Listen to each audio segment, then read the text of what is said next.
Akorlaye, yes muziki, nouveauté 100%. Geng ndraiky ary sefo be fanavy plasy nagnambanimbany tsy mikonty amina olo karanao sobika sy endrika sy tare sady tsisy pasy esokafy tajigny fatoroko anao raha sy fantanao rasy tare sady tsisy pasy fa mamadiky lohany vadinao kapokapoka anao zao tsy mikasy fa tambaransika fogna negny anao tambarana fogna ampinegny anao tambarana longany negny anao vadinao hoanne mandra fa tonga ny anjaranay isy meso hoanne koa vita amin'ny antoko fiaignanay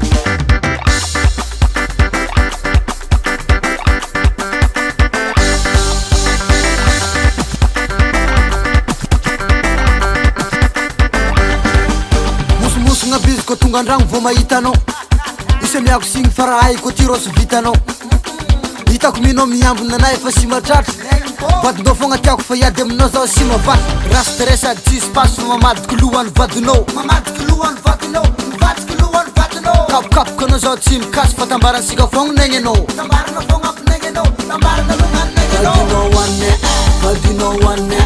vadinao hoanne mandra fa tonga ny anjaranay isy meso hoanne koa vita amin'ny antoko fiaignanay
vadinao hoanne mandra fa tonga ny anjaranay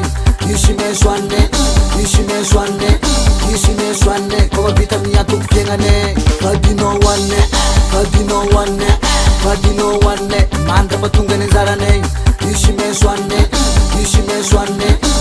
meso hoanne koa vita amin'ny antoko fiaignanay US music. Izo fogna anao zao vao miditra andragno teza Sena mahita tariny za sy tagny za olo andragno akato ka dia hitanao nandeha tany anao miaraka molina moto anao tahy sy mariny zany za olo andragno avy nandeha tany patipatimbiavinao tany hitako anaretaka e